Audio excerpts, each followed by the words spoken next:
오늘 주제의 말씀은 우리가 구원은 무엇일까?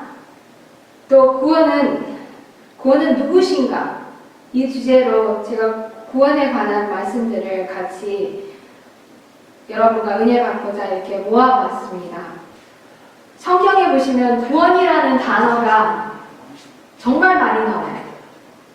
그런데 제가 여기 찾아봤는데요. 여기 밑에 보시면 보이시겠지만 구원이라는 단어가 제일 많이 나오는 성경 책 중에 하나가 시편이었어요. 시편에는 구원이라는 단어 자체가 63번이 나오고 63절에 나왔습니다. 그리고 그 다음으로 제일 많이 구원이라는 단어가 나온 책은 이사야서의 26절 또 28번이 구원이라는 단어가 나왔습니다. 그것은 이제 물론 영어로 된 거고요. 만약에 이제 그게 한국어로 할 것 같으면 약간의 차이가 있겠지만 어쨌든 구원이라는 단어가 이 책 제일 많이 나온 책이 시편과 이사야였습니다. 그래서 우리가 진짜 구원을 받기를 원한다면 이 시편과 이사야서를 많이 봐야 될 것 같아요. 특별히 시편 119편에도 구원이라는 그 단어가 많이 나온 것을 제가 보았습니다. 구원은 항상 누구에게 속한 걸로 이렇게 나옵니다. 구원은 여호와께 있사오니 주의 복을 주의 백성에게 내리소서. 시편 3편 8절 말씀이었습니다. 그리고 시편 27편 1절은 여호와는 나의 빛이요 나의 구원이시니 내가 누구를 두려워하리요. 여호와는 내 생명의 능력이시니 내가 누구를 무서워하리요.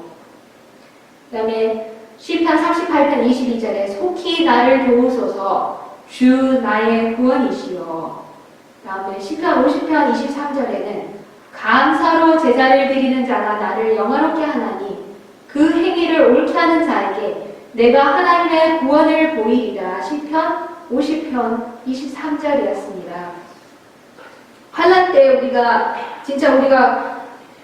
낭망에 처하고 실망에 처하고 두려움에 처할 때 이런 말씀들을 우리가 지금 미리 우리의 마음속에 깊이 간직을 한다면 그 날에 또 지금 현재에도 우리에게 수많은 아주 큰 도움이 되는 것입니다.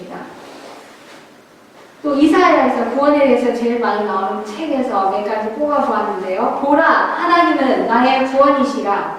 내가 의뢰하고 두려움이 없으리니 주 여호와는 나의 힘이시며 나의 노래시며 나의 구원이시니라. 이사야 12장 2절 말씀이었어요. 이사야 33장 2절에는 여호와여 우리에게 은혜를 베푸소서. 우리가 주를 앙망하오니 주는 아침마다 우리의 팔이 되시며 환난 때에 우리의 구원이 되소서. 이사야 33장 2절의 말씀이었습니다. 계속 성경에서는 하나님은 우리의 구원이시고 구원이라는 그 명사가 그냥 구원이라고 딱 볼 수도 있지만 구원은 또 어떤 분입니다. 하나님은 우리의 구원이십니다. 예레미야 23장 23절에 보시면 작은 산들과 큰 산 위에 떠드는 무리에게 바라는 것은 참으로 허사라. 이스라엘의 구원은 진실로 우리 하나님 여호와께 있나이다. 또 예레미야가 3장 26절에 보시면 사람이 여호와의 구원을 바라고 잠잠히 기다림이 좋도다. 여기서 성경에 보시면 이 성경의 주제 중에 하나가 우리가 많은 사람들이 구원을 다른 데서 바라요. 사람에게서 바라고 아까 예레미야 말씀에서처럼 또 산들에서 바라고 어떤 군대에서 바라고 그런데 우리 구원은 오직 한 분 여호와 우리 하나님께만 있음을 우리가 알 수 있습니다. 그래서 우리는 잠잠히 그렇기 때문에 하나님께서 너희는 가만히 있어 내가 하나님 됨을 알지어다. 우리가 잠잠히 하나님의 구원을 바라라고 하나님께서 우리에게 강조를 하십니다. 원고 1899년에 있는 말씀이었는데요. 구원의 과학은 모든 설교와 모든 노래의 주제가 되어야 한다. 모든 간구와 함께 구원의 섭리를 노래해야 한다.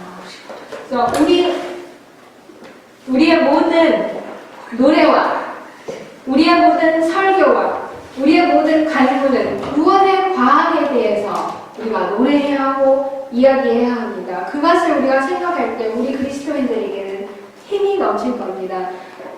화이트 부인이 이렇게 언제 말씀하셨다고 해요. 제가 그 언제 읽은 것이 기억이 나는데요.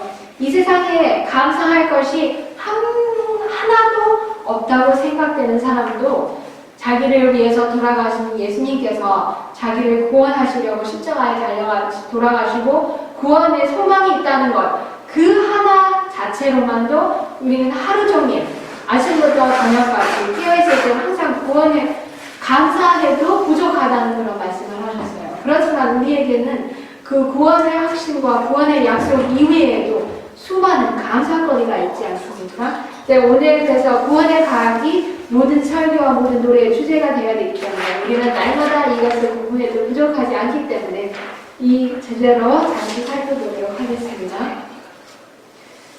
디도서 2장 11절을 보시면 모든 사람에게 구원을 주시는 하나님의 은혜가 나타나. 하나님의 은혜는 우리에게 구원을 주시는데 그것은 어떤 특정한 부류의 사람들에게 나타나지 않았습니다. 모든 사람에게 주셨다고 하셨습니다. 시대소망 306, 307장을 보시면 유대인들은 구원의 은혜를 아까 디도서 2장 11절은 분명히 모든 사람에게 구원을 주시는 하나님의 은혜가 나타난다고 했는데 여기 유대인들이 잘못한 것이 있었어요. 유대인들은 구원의 은혜를 자신의 국가에만 한정된 것으로 생각하였으나 그리스도께서는 구원은 햇빛과 같다는 것을 그들에게 보이셨다. 구원은 온 세상에 속한다. 햇빛이 비칠 때 구름이 끼지만 않고 어떤 장애물이 햇빛을 가리지만 않는다면 이 구석 어디나 다 빛은 가게 되어 있습니다. 그와 같이 구원은 하나님께서 모든 사람을 위해서 햇빛처럼 모든 사람을 위해서 준비해 주셨습니다. 근데 구원은 무엇이 아닌 사람들이 착각하는 것이 있어요. 구원이 무엇인지. 근데 여기에 이렇게 구원은 무엇인지 분명하게 말씀해 주십니다. 구원은 침례받아 우리의 이름을 교적에 올리는 것으로 이루어지는 것이 아니며 진리를 전함으로 이루어지는 것도 아니다. 구원은 예수 그리스도와의 산 연합이 마음속에서 새롭게 이루어지고 믿음, 사랑의 수고, 인내, 온유, 소망 등으로 그리스도의 사업을 행하는 것이다. 요즘 작년에 그 세월호 사건 때문에 구원파 그 교단 이름이 언론에 많이 오르락내리락 했었어요. 그런데 구원파뿐만 아니라 근데 실제로 저희가 이제 언제 한번 어떤 구원파에 속한 어떤 부인을 만나게 되었는데 그분이 항상 하시는 말씀마다 뭐라고 말하냐면 나는 구원 이미 받았다는 식으로 말씀하시더라고요. 그래서 나는 자녀들에 대해서 이야기하시면서도 우리 식구 내가 다 구원시켰어 이런 식으로도 말씀하시고 그래서 다 구원 받았어. 구원파에 속하신 분이 구원에 대해서 계속 그렇게 말씀하시더라고요. 근데 그것이 구원파뿐만 아니라 또 재림교회뿐만 아니라 많은 그리스도교인들의 마음속에 구원에 대한 잘못된 사상이 있어요. 침례를 받아서 우리가 교적에 오르면 구원을 받은 거다. 이것도 아니고 또 진리를 전함으로 구원 받는 것도 아니라고 여기 분명히 말씀하세요. 구원이 무엇인지 예수 그리스도와의 산 연합이 마음속에서 새롭게 이루어지고 믿음, 사랑의 수고, 인내, 온유, 소망 등으로 그리스도의 사업을 행하는 것이 바로 구원이라고 말씀을 해주십니다. 구속의 계획은 그리스도인 세계에서도 어렴풋이 이해되고 있을 뿐이다. 성경에 대한 지식을 가졌노라고 주장하는 사람들에 의하여 가르침을 받은 이들로서는 인간이 얼마나 타락하였는지 또한 인간의 상태가 어떠한지를 결코 알 수 없다. 그러나 그리스도의 봉사는 예수 안에 있는 진리를 드러내실 것이 없다. 인간이 자신을 이끌어 올리게 하는 구속의 주를 바라볼 때 그는 자신이 빠진 곳의 깊이를 알 수 있는 것이다. 우리가 얼마나 타락했는가는 갈바리의 십자가에 나타난 하나님의 율법의 빛 가운데서 유일하게 드러날 수 있다.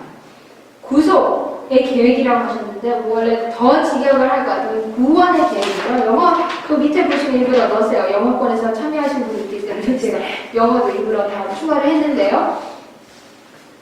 이 구원의 계획에 대해서 너무나 많은 사람들이 이해를 못했는데 그 구원의 계획이 얼마나 심오하고 깊은가를 알기 위해서 우리가 얼마나 타락했는가, 갈바리의 십자가에 나타난 하나님의 사랑과 그 율법의 빛 가운데서만 구원의 계획에 대해서 우리가 확실히 알 수가 있습니다. 그 놀라운 구원의 계획은 그리스도의 죽음 속에서 분별된다. 자신들의 지혜로 세상 사람들은 참되고 살아계신 하나님에 대한 지식을 올바로 습득할 수 없다. 그리스도께서 이 세상에 오셨을 때 그분의 신성에 인성을 옷 입으셨으며 하나님을 아노라고 공언하는 나라의 높은 권세 작은 자들로부터 받으신 대우는 인간의 지혜와 이성의 진리를 온전히 드러내셨다. 저들의 이성은 하나님의 방법과 사업에 대한 사상을 올바로 나타내지 못하였다. 높임 156쪽에 있는 말씀이었습니다. 여기 또 믿음과 행함이라는 책에 대해서 말씀하셔요. 구원에 대해서 이렇게 공부를 하다 보니까 믿음과 행함이 반드시 같이 나온 것을 보게 됩니다. 타락한 인간이 자신의 가장 좋은 성행으로는 아무것도 할 수 없다는 사실보다 더욱 열렬하게 강조하고 보다 빈번하게 되풀이하고 모든 사람의 마음속에 보다 확실하게 정립시켜 주어야 할 필요가 있는 요점은 없다. 이거 굉장히 강한 말씀이에요. 이렇게 더 열렬하게 강조하고 되풀이해야 하고 더 확실하게 정립시켜 줘야 할 요점이 있다면 그것은 타락한 제가, 타락한 여러분이, 타락한 인간이 저의 자신, 여러분의 가장 좋은 선행으로는 아무것도 할 수 없고 구원을 얻을 수 없다는 겁니다. 구원은 오직 예수 그리스도를 믿는 믿음을 통해서만 가능하다. 이것을 성경과 예언의 신에서 분명하게 짚어주셨습니다. 그렇기 때문에 오직 의인은 믿음으로 말미암아 살리라. 로마서 1장 17절의 그 말씀이 기독교의 또 핵심 가르침이었던 것입니다. 네, 우리가 그 믿음을 필요로 합니다. 여기에 이렇게 말씀하세요. 계속 믿음과 행함 71절, 72쪽에 우리는 그 믿음을 원한다. 그러나 사람이 나태함으로 구원을 받을 수 있는가? 사람이 아무것도 하지 않고 구원을 얻을 수 있을까? 결코 구원을 받을 수가 없다. 여기서 그 믿음과 행함의 관계가 우리가 구원받기 위한 그 관계를 분명하게 가르쳐주세요. 우리가 무엇을 해야해서는 절대로 구원을 받을 수 없지만 또 그렇다고 아무것도 안 하고 게으르게 있어서 구원을 받으신다고 착각할 수도 없는 겁니다. 그는 예수 그리스도와 동역자가 되어야 한다. 그는 스스로를 구원할 수는 없다. 우리는 하나님의 동역자들이다. 그러면 어떻게 그 일을 하는가? 온 하늘은 인류를 죄의 타락으로부터 건져내고자 노력하고 있다. 온 하늘은 땅의 거민들을 위하여 열려있다. 하나님의 천사들은 구원받을 후사들을 위하여 봉사하도록 이 땅에 보내진다. 너희 안에서 행하시는 이는 하나님이시니 자기의 기쁘신 뜻을 위하여 너희로 소원을 두고 행하게 하시나니. 그것이 그대들이 원하는 바를 행하는 믿음이다. 그것이 어떻게 역사하는가? 그것은 사랑으로 역사한다. 물론 갈바리의 십자가에서 빛나고 있는 사랑이다. 그렇기 때문에 사도 바울이 그리스도의 사랑이 우리를 강권하시는구나 말할 수가 있습니다. 갈바리의 십자가를 바라보고 그 사랑을 바라볼 때, 근데 그 사랑이 얼마나 깊은가를 알기 위해서는 아까 그 슬라이드, 전 슬라이드에서 보았지만 우리가 얼마나 타락했느냐 그걸 깨달을 때만 그 깊은 사랑을 알 수 있습니다. 그것은 땅과 하늘 사이에 세워져 있으며 십자가를 바라봄으로 구원을 얻는다. 아버지께서 그것을 받으셨고 천사의 무리가 그 십자가 앞에 나왔다. 그리고 하나님께서 그 희생 제물을 받으시면서 친히 머리를 숙이셨다. 그것은 하늘의 요구에 응답하고 우리가 그분을 믿는 믿음만을 가지면 인간은 예수 그리스도를 통하여 구원을 얻을 수 있다. 충분하고 완전하고 온전한 희생을 통하여 인간은 하나님과 화해가 이루어지고 하나님은 인간과 화해가 이루어진다. 아까도 우리가 계속 정립하고 우리가 강조해야 할 요점은 타락한 인간이 우리의 행위로는 절대로 구원을 받을 수가 없지만 또 우리가 아무것도 하지 않고 구원을 얻을 수 있다고 착각하지 말라고 하셨어요. 근데 그것을 그 믿음과 행함의 관계가 올바르게 나오기 위해서는 십자가의 사랑을 바라보고 그 사랑을 깨달을 때 감사해서 그런 감사의 마음이 하나님께서 원하시는 행위로 나올 것임을 우리가 말씀을 통해서 계속 살펴볼 수 있습니다. 그렇기 때문에 사도 바울은 로마서 1장 16절에 내가 복음을 부끄러워하지 아니하노니 이 복음은 모든 믿는 자에게 구원을 주시는 하나님의 능력이 됨이라. 첫째는 유대인에게요 또한 헬라인에게로다. 복음은 구원을 주시는 하나님의 능력인데요. 왜 능력이 돼요? 복음이 무엇이죠? 요한복음 3장 16절에 하나님이 세상을 이처럼 사랑하사 독생자를 주셨으니 이는 저를 믿는 자마다 멸망치 않고 영생을 얻게 하려 하심이로다. 근데 그 세상이 어떤 세상인지 우리가 날마다 강조하고 말하는 것이 무엇이죠? 죄 지은 인류, 타락한 인류. 얼마나 타락한 인류인가는 우리가 영원 무궁토록 하늘나라에 가서도 그 구속의 기회를, 구원의 계획을 계속 연구할 것입니다.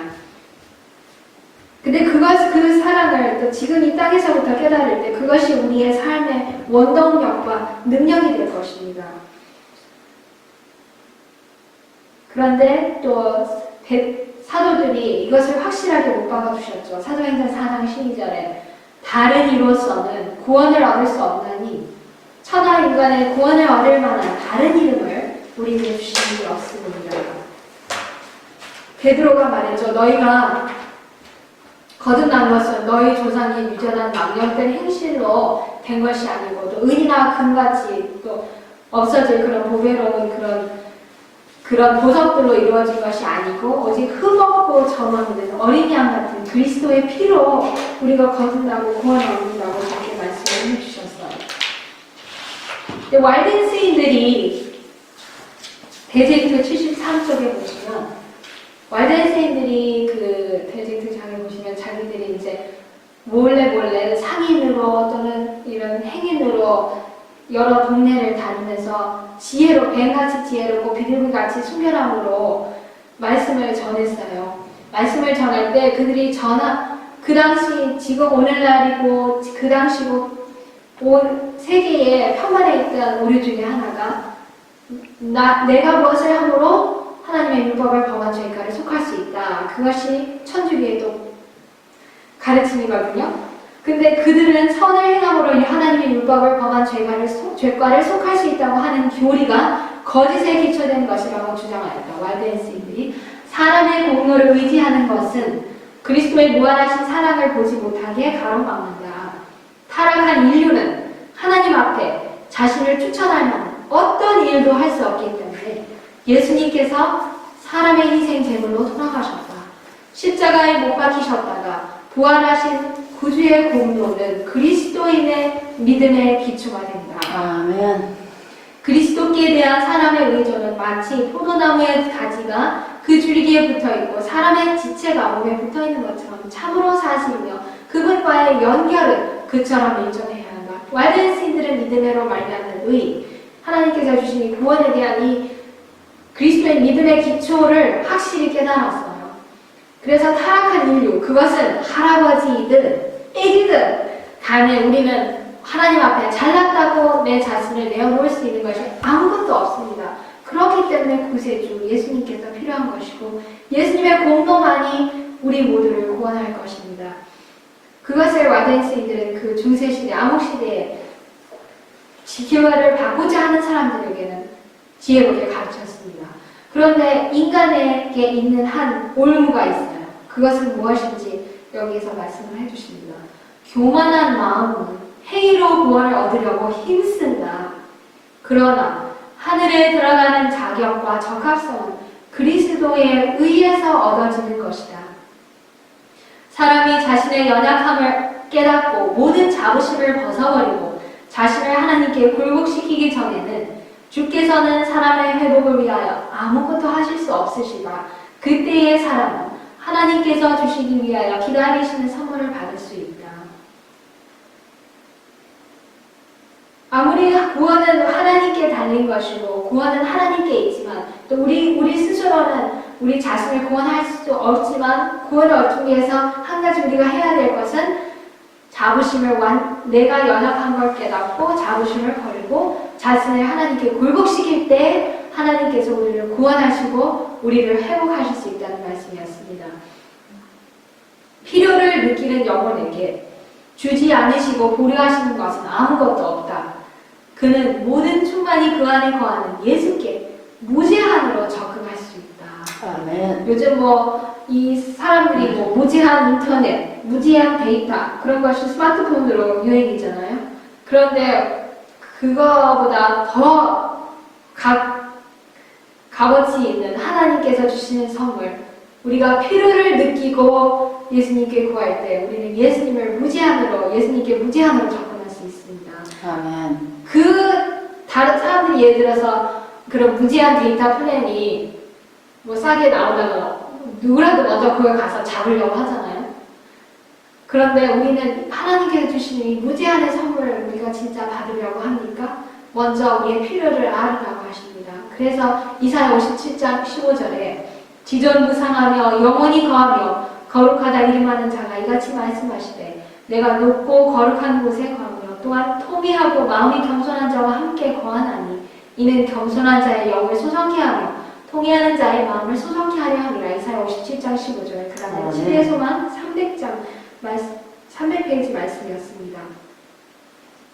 그리고 실물교훈에 이것이 값진 진주장에 나와 있는 말씀인데요. 아주 구원에 대해서 아주 자세하게 설명해 주십니다. 구원은 거저주시는 선물인 동시에 또한 매매되는 것이다.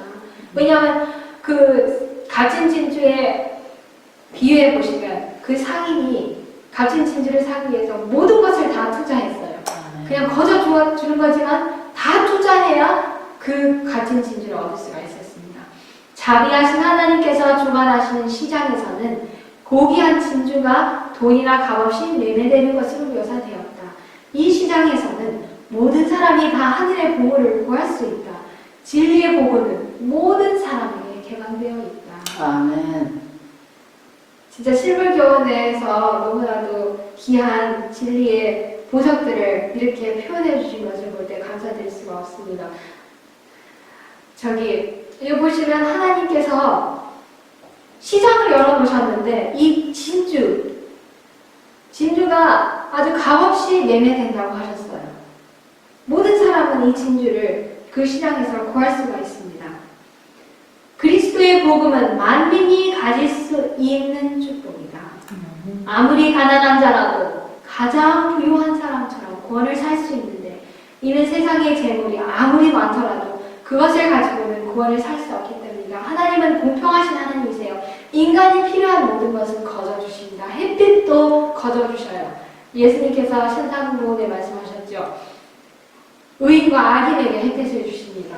또 의인과 악인 모두에게 비를 주십니다. 만약에 하나님께서 의인에게만 비를 주시고 악인에게는 안 주시고 이런다면 살 수가 없는데 하나님께서는 값없이 우리가 생존에 필요한 모든 것들은 값없이 주셨어요. 근데 인간들이 자기 스스로 무덤을 팠기 때문에 하나님께서 거저주시는 것들도 자기 힘으로 살려고 그것도 돈 받고 팔려고 하는 것이 사단의 계획이죠.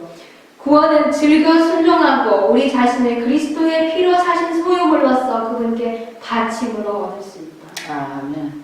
우리가 돈 내고 구원은 물론 공짜이지만 그 상인이 모든 것을 털어서 그 값진 진주를 샀다는 것은 그것을 우리에게 비유하자면 우리는 즐겨 순종하고 우리 자신, 몸과 마음과 혼과 영을 온전히 예수님께 바칠 때에만 그것을 살 수가 있는 겁니다. 그 구원을. 아무리 고상한 교육을 받았다 할지라도 교육 그 자체만으로는 사람을 하나님께로 가까이 나가게 할 수 없다. 바리새인은 세속적으로 볼 때나 영적으로 볼 때 매우 유리한 입장에 있었으므로 그들은 나는 부자라 부여하여 부족한 것이 없다고 자랑했다. 그러나 실상은 공부한 것과 가난한 것과 눈먼 것과 벌거벗은 상태에 있었다. 그리스도께서 그들에게 값진 진주를 제공하셨으나 그들은 그것을 업신여기고 받지 않았다. 그렇기 때문에 주님께서는 그들에게 세리들과 창기들이 너희보다 먼저 하나님 나라에 들어가리라고 말씀하셨다. 그 이유는 세리와 창기들은 자기의 부족한 것을 깨달았어요. 자기의 곤고한 가련한 걸 이걸 깨달았기 때문에 그것을 갇힌 진주를 제공하신 예수님을 보고 그것을 받기 위해서 나아갔지만 바리새인들은 다 있다고 착각했기 때문에 필요가 없다고 느꼈기 때문에 예수님께 나아가지 않았습니다. 똑같이 계속 그 실물견 117쪽에 우리는 우리의 노력으로 구원을 얻을 수 없으나 그것을 얻기 위하여 이 세상의 모든 것을 버릴 만큼 깊은 관심과 백절불굴의 정신을 가져야 한다. 아멘. 자, 여기서 이것을 그 모든 것을 팔아 그 진주를 산 것이 이런 노력을 우리가 해야 된다는 거예요. 우리의 노력 자체는 구원을 사지 않지만 그것을 얻기 위해서 내 모든 것, 예수님께서 버리라고 하신 모든 것을 다 버려야 되고 그런 깊은 관심과 백절불굴의 정신으로 그걸 찾으라는 말씀이죠.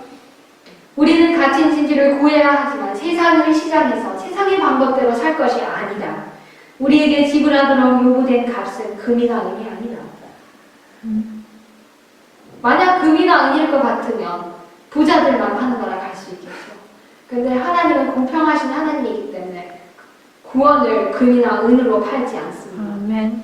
이는 그것이 하나님께 속한 것이기 때문이다. 아멘. 그대가 세속적으로나 영적으로 다른 사람보다 유리한 입장에 처해 있다고 해서 구원을 얻을 것이라는 생각을 버리도록 하라. 그 하나님은 그대가 즐겨 순종하기를 요구하신다. 아멘. 그분은 그대에게 그대의 죄를 버리기를 요구하신다. 아멘. 이기는 그에게는 내가 내 보좌에 함께 앉게 하여 주되 내가 이기고 아버지 보좌에 함께 앉은 것과 같이 하리라고 그리스도께서 말씀하신다.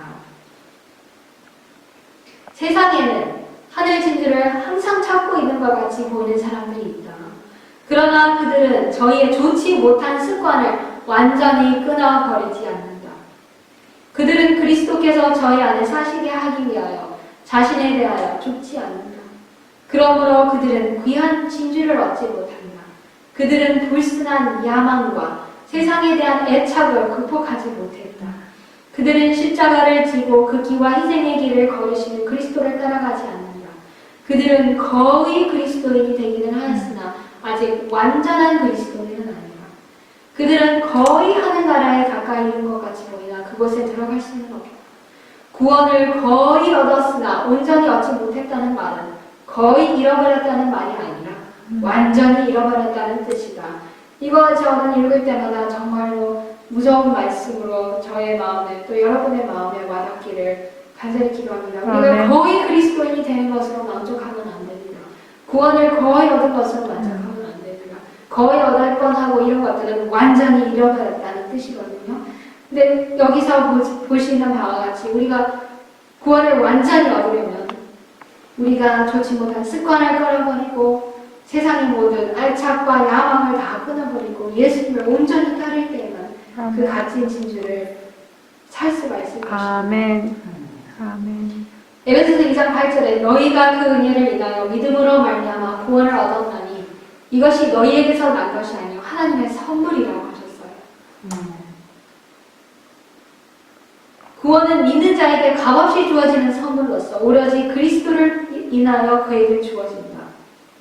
곤란을 당하는 영혼은 그리스도 안에서의 믿음을 통하여 평화를 찾을 수 있으며 그의 평화는 그의 믿음과 신뢰에 필요할 것이다. 그는 그의 영혼의 구원을 위한 간구로 그의 선한 행실을 제시할 수 없을 것이다. 기아르토군 기별 199쪽 말씀이었습니다. 구원은 어쨌든 선물이고 우리가 우리 구원을 무슨 대가로 무엇을 내놓을 수 있는 것은 하나도 없습니다. 그러나 선한 행실은 아무런 참된 가치도 없는가? 처벌을 받음 없이 매일 죄를 범하는 죄인을 그리스도를 믿는 믿음을 통하여 성실하게 행하려고 노력하는 자와 동일한 호의를 가지고 하나님께서 보시겠는가?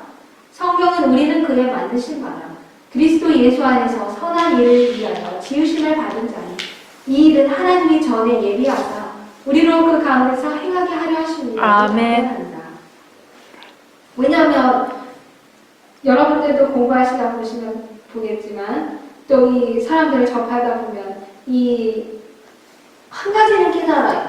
이 특별히 개신교회는 무엇을 깨달았냐면 내가 내 힘으로 구원을 얻을 수 없다. 오직 의인의 믿음으로 말미암아 구원을 얻고 구원은 오직 예수님께로부터 오는 선물이다. 이것을 깨달은 교인들, 개신교인들 참 많아요. 근데 다 사람이 다른 올무에 빠뜨리는 것이 무엇이냐면 이제 물론 우리는 믿음으로 구원을 얻고 우리의 행함으로 구원을 얻을 수 없지만 그렇기 때문에 믿기만 해라. 그러면 무엇을 해도 괜찮다. 이것은 또 아닌 것을 아까 읽은 말씀에서 볼 수 있거든요.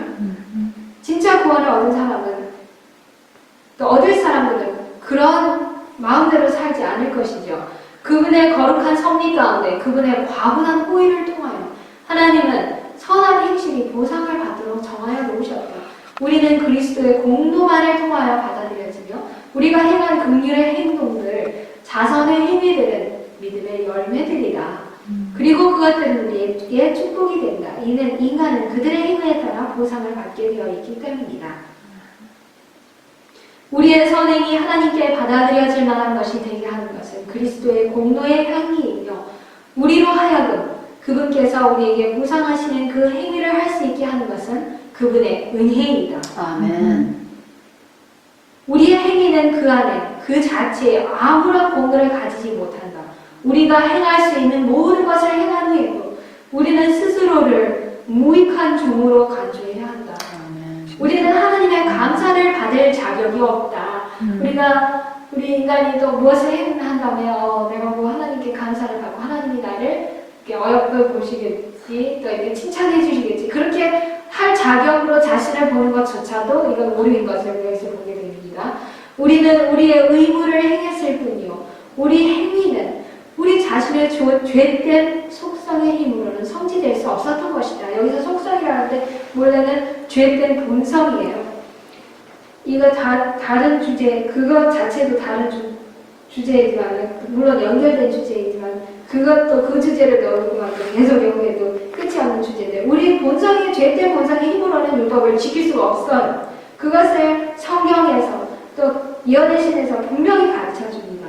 우리가 행위는 우리 안에서 역사하시는 예수님을 받아들일 때 예수님께서 우리를 위해서 행해 주시는 것이지 우리의 죄된 힘으로는 아무것도 할 수 없기 때문입니다. 그렇기 때문에 우리가 우리 자신에게 동기를 흘려서도 안 되고 우리 자신을 감사를 할 수도 없는 것입니다.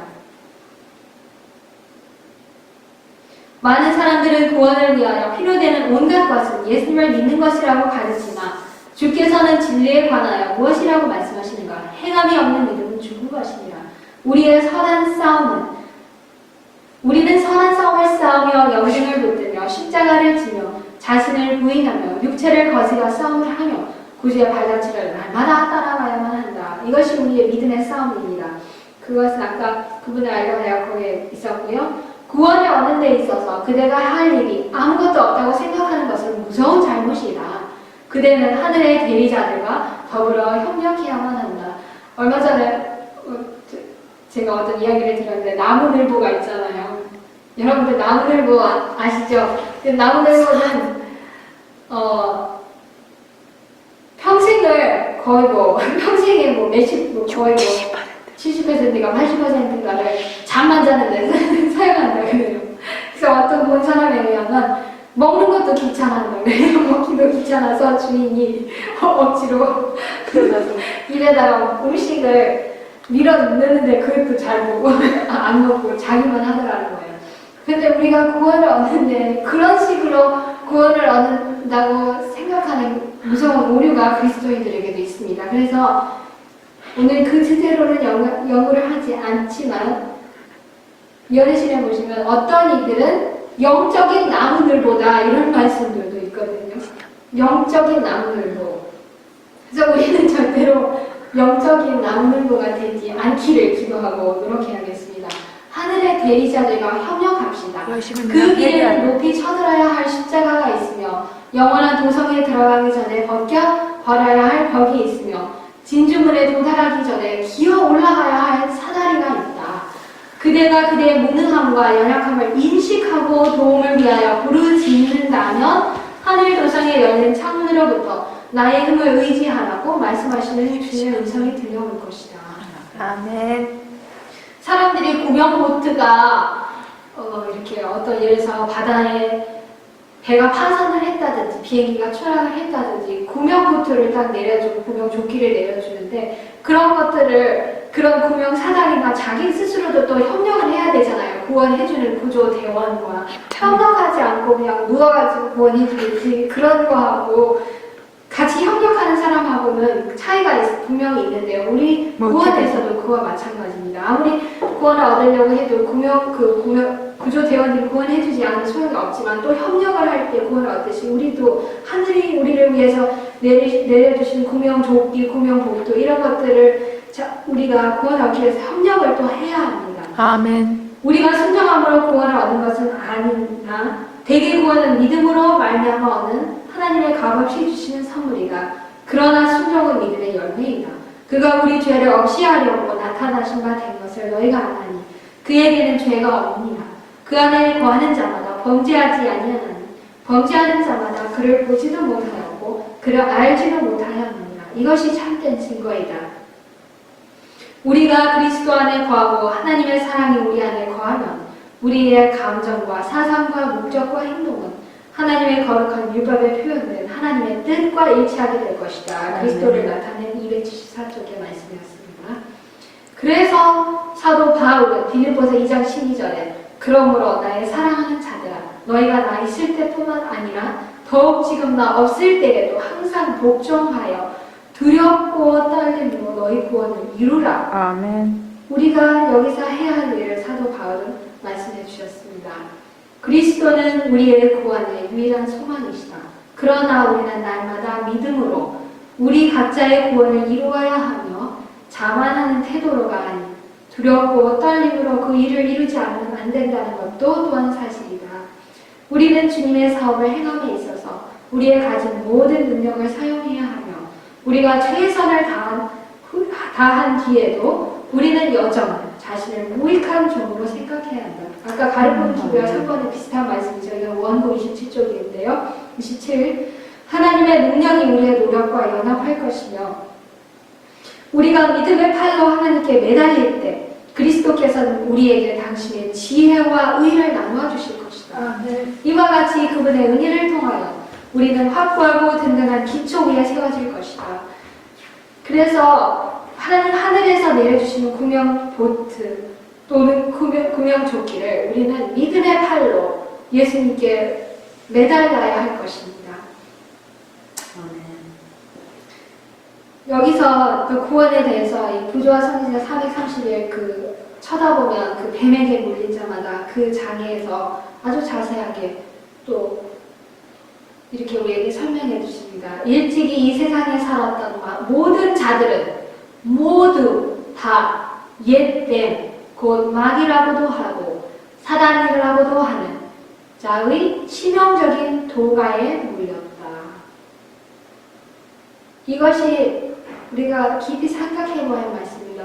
이 세상에 살았던 모든 자들, 또 현재 살고 있는 모든 사람들은 다 뱀에게 물렸습니다. 그 무서운 독이 저희 안에 다 있습니다. 사단의 그 뱀에게 물렸기 때문에 죄의 치명적인 결과는 하나님께서 준비하신 방책에 의해서만 제거될 수 있다. 이스라엘 사람들은 높이 쳐들린 뱀을 쳐다보므로 저들의 생명을 구원했다. 쳐다보는 것은 믿는다는 의미이다.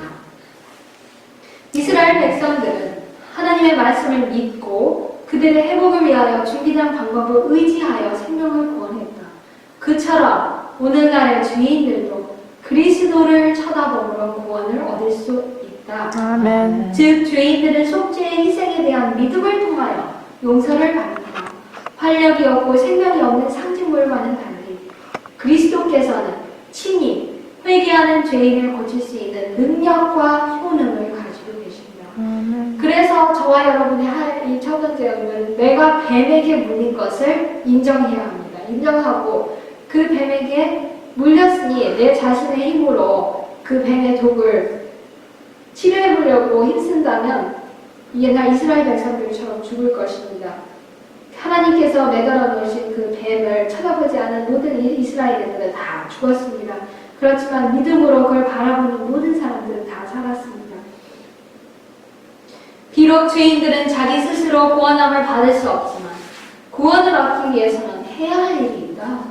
그리스도께서는 내게 오는 자는 내가 결코 내어쫓지 아니하리라고 말씀하십니다. 그러므로 우리는 그리스도께 나아가야 한다.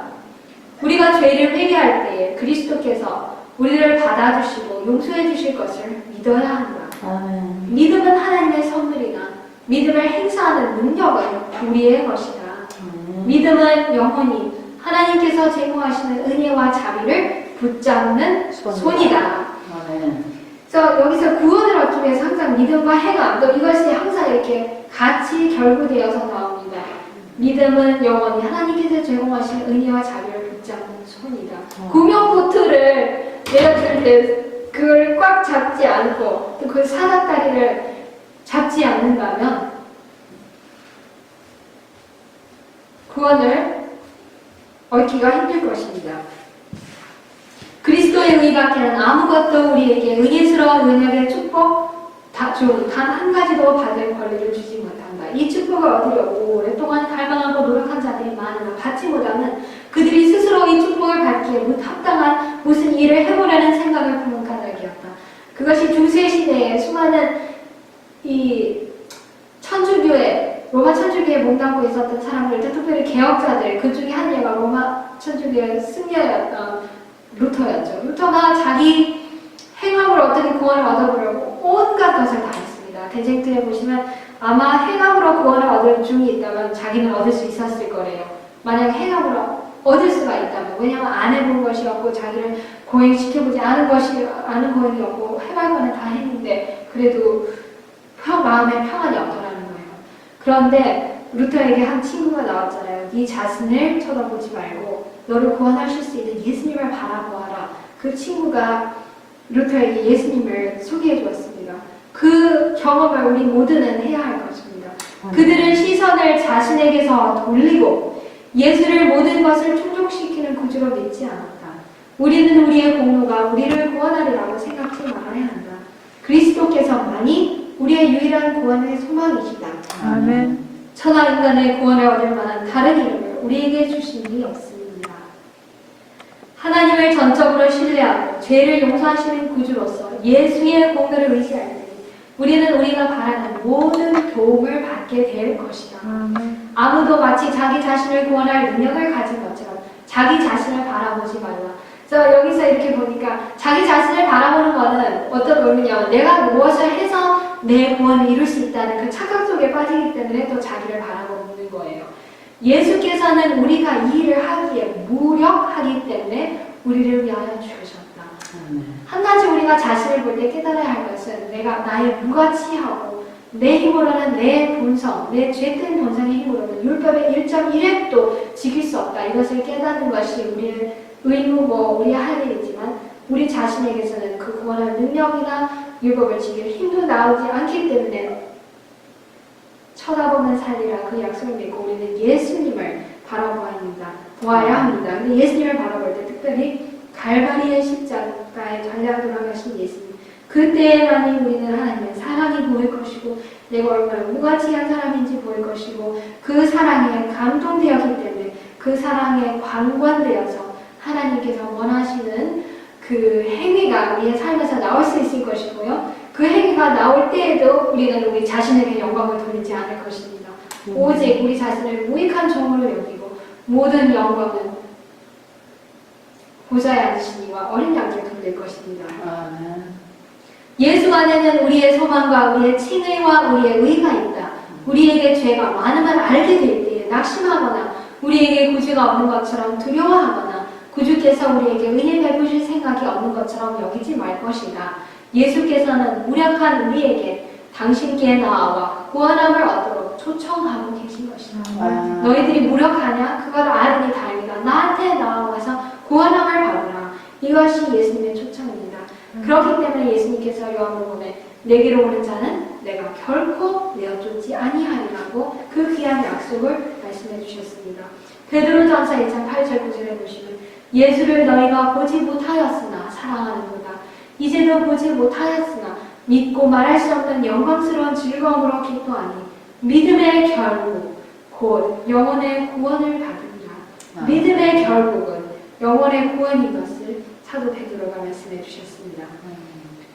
로마서 13장 11절에 또한 너희가 이 시기를 알거니와 자다가 깨일 때가 벌써 되었으니 이제 우리의 구원이 처음 믿을 때보다 가까웠습니다. 아멘. 우리의 구원은 진짜 가까웠습니다. 그런데 히브리서 2장 3절에 우리가 이같이 큰 구원을 등한히 여기면 어찌 페하리요. 이 구원은 처음에 주로 말씀하신 거요. 들은 자들이 우리에게 확증한 바니 얼마나 큰 구원인가를 어떻게 깨달을 수가 있습니까? 여기에 이렇게 말씀하십니다. 리비언 헤럴드 1891년 3월 10일자에 구원의 위대한 선물은 아버지와 아들의 무한한 희생으로 우리에게 주어진 바 되었다.